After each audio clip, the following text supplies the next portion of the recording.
Hello, everyone. Good afternoon. Welcome to Utthunga's LinkedIn live session. Thank you, everyone, taking time to join this session. Today, we'll be talking about uh, core pillars of building the intelligent factories with cloud or emerging technologies. My name is Pavithran Ayyala. I head the digital IT business at Utthunga and also a CIO taking care of internal IT and cybersecurity. And I'm joined by Mr. Setu, my colleague and my best friend, and he is a technical director at Utthunga, and I always call him out of love and respect as a full pyramid architect because he's the one man who knows the entire ISA pyramid from level 0 to level 4 or 5 equally. It's very rare to see or talk to such people as a very experienced, in all the levels. So maybe I would request Setu to introduce what is your role and what you do at Utthunga briefly. Setu. Yeah, thank you, Pavitran. Good morning, good afternoon, all. Um, my name is Sivansetu G. Call me Sedu. Being a technical architect, have a 20 plus year experience in providing the enterprise solution for different domain such as process automation, discrete, and pharma industries. And yeah, and um, uh, I'm emerging here in making the factories or the systems smart or intelligent. Yeah. Okay. So thanks, Setu. I think today's topic is very close to my heart. The reason is I've spent half of my career in working in factory, or the manufacturing areas, leading the regional IT or the global IT, working with the manufacturing IT, or building the IT for manufacturing, and working very closely with the manufacturing community and partnering with the business leaders. So I always whenever I talk to the manufacturing community, the technicians, right, across the region, whether it is in Australia, Singapore, China, or India, I see the problems are very common, right? Whether it could be labor shortage or skilled labor shortage, or supply chain raw material shortage, material movements, production efficiency, how to improve the production efficiency, the quality related issues like on time delivery. So all these problems I've seen across manufacturing factories.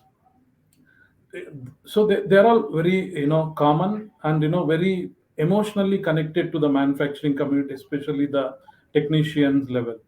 So how do you see the technologies playing a role in improving the throughput or the quality or the yield? So what is your take on it, and how do you see these technologies playing a role to set a stage for the digital manufacturing? See, as you said, right, enabling intelligent factory automation from the existing ecosystem, where connecting from different layer from L0 to L4 should pass through different hurdles, right? And connecting actually from L0 to L4 need to pass different hurdles or different verification validation checks, right? And this some of things are actually in. If you talk about L0 to L2 or L3, the time critical operation should happen on the floor, right? And where the modern technologies, right, like cloud connectivities or yeah, AML solutions, right, or the different protocol like OPC or MQTT, and through different medium. Like nowadays, actually, we are using actually 5G technologies and sub-gigahertz. Right, Zigbee is the older one. Okay, these are the technologies mediums actually which actually allows us to take the factory or make the factory intelligence in terms of connectivity, seeing the data insight, and coming out the different models, and which brings the better managing of the factory and reducing or getting the more benefit out of it. Yeah. Yeah. I think, just to summarize what you said, the technologies, emerging technologies as enablers, breaking the silos, in traditionally, built-in manufacturing processes, right? And isolating the data, right? And bringing the data together. And when we say data, right, we get data from different systems. The systems around us, it could be ERP systems, MES systems, or PLM systems. We get a lot of data. The data is presented by these systems, but they never take decisions. The next data what we get is more from the IoT, the missions. It tells what is happening in the shop floor, right? Today, right now, what is happening in the shop floor, and we also have visibility what is supposed to happen. So we always have technologies like AI to get into this level, understand what is supposed to happen and what is happening, and how do we address these kind of anomalies. So I think you set the right context. So I think what I understand is to build intelligent factories. I think we need cheap storage, the data storage, and we need high computing, right? We need to be able to scale fast, and we need to quickly respond to the customers. We need to be agile to respond to the customer orders, the demand. And finally, it should be independent of locations, because today manufacturing locations spread across the globe.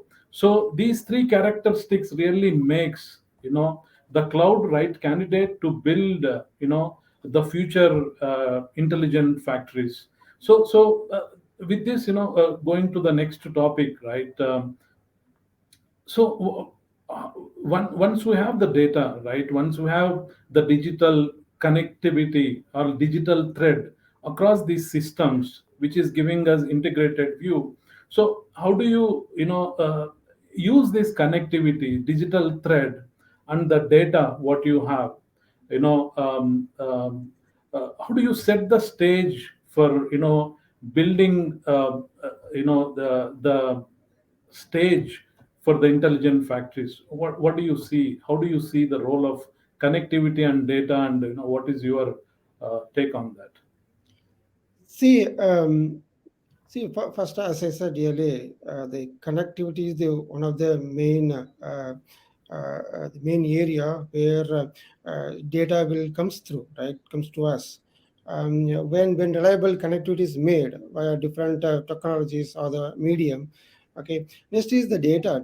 See, when it come to the factory systems, right, a lot of huge data will be there. See, all the data, keeping all the data or moving the data to one place to other place, it not yield any result out of it. But what we actually think to do is really what data is necessary in each layer, right?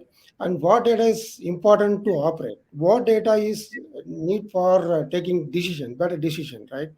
See, this we have to segregate, categorize, all right?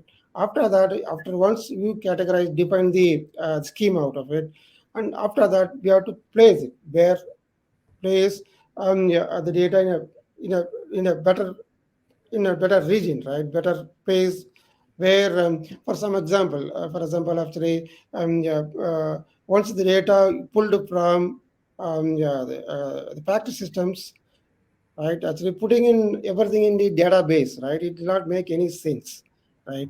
Where we need, say, a big data lake, or say, the technology record to which helps us to see the data which data is appropriate for us to take a decision, right? Where the modern technologies are very helpful. Okay. Yeah.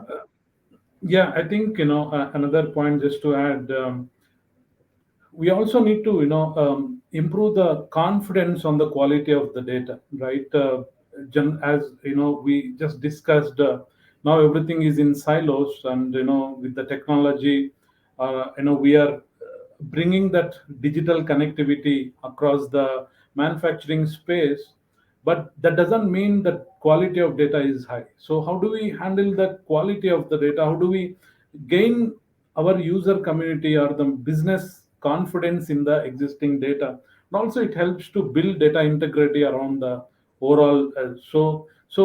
Having a right strategy for the data is very important, like having a single source of truth approach, and integrating the data flow from your ERP systems to PLMs or MES. So when you have the data seamlessly integrated, I think that would be the foundation for your intelligence. How do you build the models, and how do you really get the best out of your data? I think it's a very very good point. I think being these enablers, like we spoke about the enablers, like the disruptive technologies really are very critical for setting up the digital manufacturing. So it could be big data, or it could be AR VR, or additive, or manufacturing. There are different disruptive technologies, and technologies most of the time work. And but when we are using these technologies, at times we need to have proof of value demonstrated to our user community, and then we need to scale the solution in the cloud. So that way what happens is we'll have very clearly KPIs defined, and we know exactly what we are going to get when we use these enablers, the technology. Once we are very clear on the technology side and the tool side, what the next step is from the enhancers, right? It is the design principles of setting up the digital or intelligent factories matters.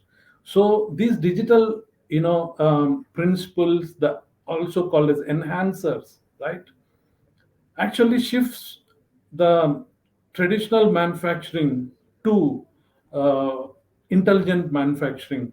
Some of examples we all use them, like for ages, like it could be virtualization, or it could be modularization, decentralization, or the digital twins, or vertical integration, or horizontal integration. So when we apply these design principles, and they are coupled with the disruptive technologies, right, I think that is the right mix, uh, are ingredients for setting the stage for intelligent factories. And these design principles are continuously evolving, right?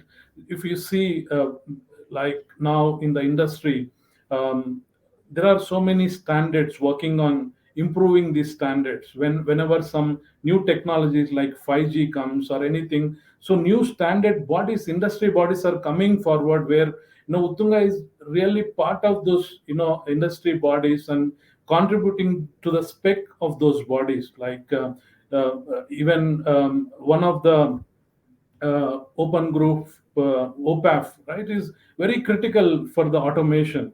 The automation is a very unique to the industry.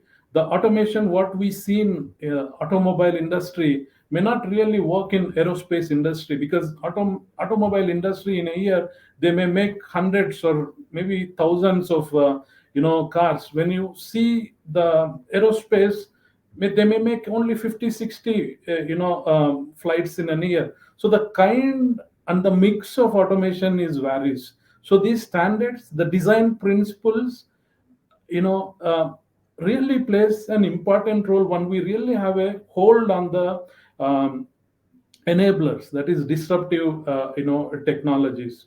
So I think we have really set the stage, what it takes. So how do you see, these enablers or enhancers, or the connectivity, the data, and the storage, you know takes us to the intelligence and helps us to build intelligence, and make some recommendations to the operators or the manufacturing community, because the recommendations really plays an important role. So what is your experience, or you have any use cases to share here, Setu? Yeah, see, immediately one thing in my mind coming up, right? Okay, see where the factory systems does not allow actually data to the enterprise level or ERP level, where actually decision to be taken to make the predict the failure, right? Predict the failure or minimize the waste or the downtime. The downtime is actually where this big money goes out, right? Okay, and we need a faster to market, or actually a better throughput, right? On time delivery.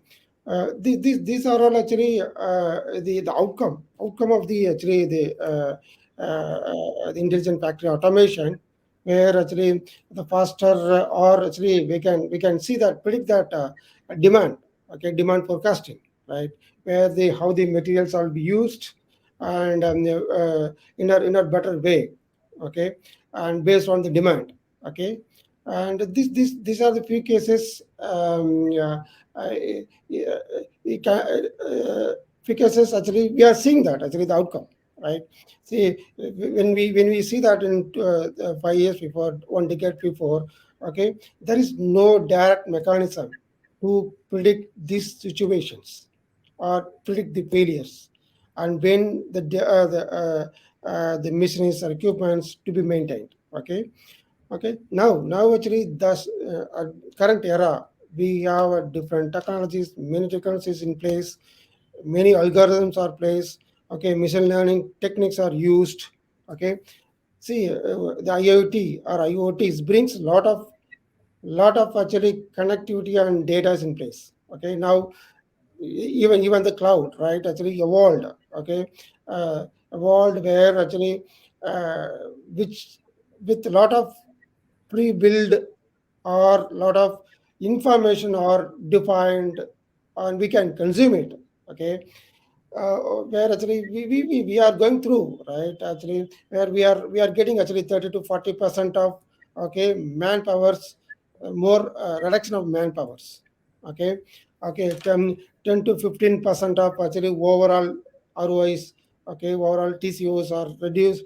And we are seeing that actually see is a better prediction, not for the current operation or for next year, or this for next 5 years, next 10 years, how my factories look like, my where I to invest, okay, where I to make my resources uh, more usable. Okay, these are the actually the immediate. I'm seeing that now. Actually, 1 or 2 years before we started this one. Okay, now we are seeing that outcome. Yeah. Okay. So I think this reminds me one of my project. Uh, Maybe 10 years ago. It's in fact was my green belt project. So we at that point of time, the technology was not so you know s- not much adopted, especially in the manufacturing space. We had to bring the data together across the shop floor to improve the cross-functional collaboration, and uh, bring in the real-time or near real-time visibility to the management. I think, but today, if you see with the cloud, right? I think once you have the clarity on the design principles, whatever we just discussed, getting the data and bringing the real-time visibility is matter of days. I remember, I've spent more than 5 6 months, the project, and it was very challenging. And very recently, I happened to visit uh, same factory, and I've seen the intelligence, right? And nothing was different, it's almost the same factory, but only one kiosk was there, which is enabled with the manufacturing intelligence. Just one kiosk, and I was talking to the users. Okay, because way back we had a lot of challenges to even figure out where is the material, how do we trace the material in the shop floor. There were so many challenges. I think when I was talking to the same user community or the supervisor, they said, "See, now we have this kiosk. Now I can in the the tab. I can go and check anything happening in few seconds." So that is the kind of intelligence, and it is what I'm trying to say is just one device or one kiosk is making the difference. It is not like it's a huge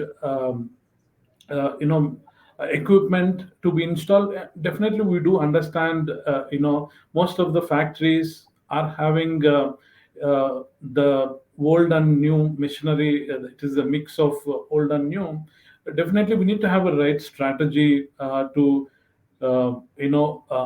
have data acquisition from the non-compatible machinery, right? Maybe edge devices, get the data from the edge devices, and put everything together. But the kind of investment and the ease cloud technologies are bringing with the templates available for specific industries, it is really making it simple.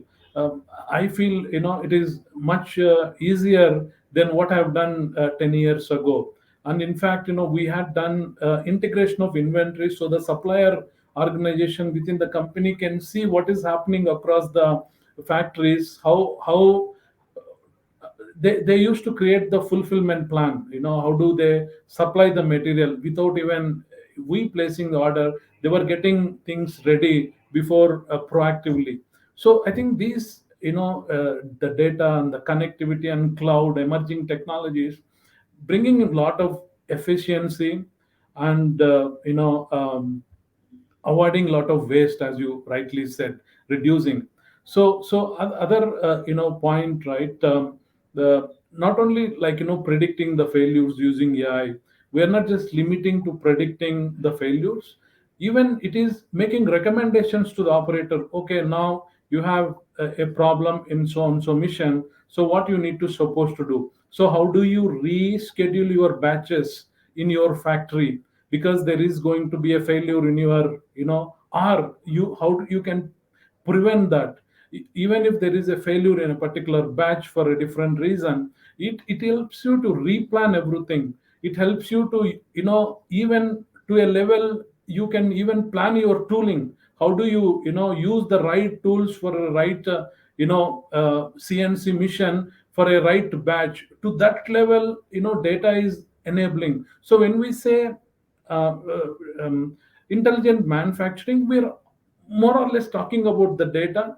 Data is bringing the reliability and the flexibility and the intelligence, everything. So breaking the silos, and bringing the data together, using the disruptive technologies and applying the design principles, and getting the recommendations, predicting, and solving the problems for our manufacturing community is really a great progress. And this shift, I think, incrementally move the community towards intelligent factories.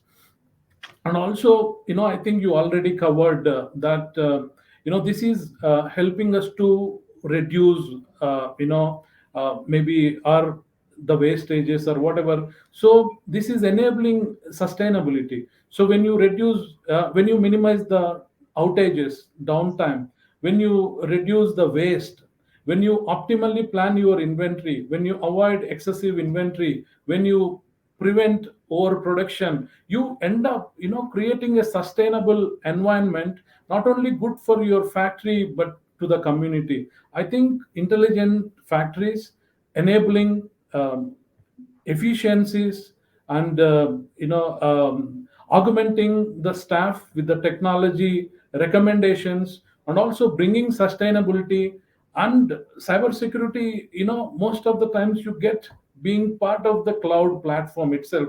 However, it is advised to do lot of maybe periodic assessments, understand and have a governance for your cybersecurity. But you, since you are part of a particular cloud, you might get it, or you are part of an ecosystem from an OEM, you will by default get a lot of frameworks which will be protecting your data. So so you know the resilience is what we are building into the operations. I think that's the foundation for the intelligent factories, which would really help us not only in ESG point of view, but improving the efficiency and the supply chain challenges proactively. I think we are having only 3 minutes. I think it would be good to take questions if there are any. Even if we cannot spend time on the questions, feel free to reach out to us on contact@utthunga.com if you have any questions or points to discuss. But I would love to have any questions. Let's see quickly. Okay. I think we are running out of time. Maybe what we'll do is we'll reach out to the participants, whoever has posted questions offline, and let's quickly wrap up. I think today what we have covered is from the intelligent, as I said, the core pillars, right? Covering the entire design is not possible, but the core pillars is all about enablers. How do we have these disruptive technologies to break silos and build that digital connectivity across the organization or the manufacturing facilities, and put the data into action and use that data not only just to predict, but also to solve our users problems, and make it more resilient and sustainable. That's, I think, is the future. I think Setu, you wanted to quickly add anything? We have just 1 more minute. Yeah, actually, what we're talking about actually end-to-end visibility, okay, Yeah. which give this real-time insight, right? That is what the intelligent factory automations brings in, and make the automation in better way, okay, and take to the next level, okay, where the resources will be used uh, perfectly, and yield the result in a better way. Yeah. Okay, that's great. I think in the interest of time, we will not be able to answer the questions, but feel free to reach out to us if you have to discuss any points. I once again thank everyone for taking time to join this Uttunga's LinkedIn live session on this topic. Thank you very much. Let's connect in the next session.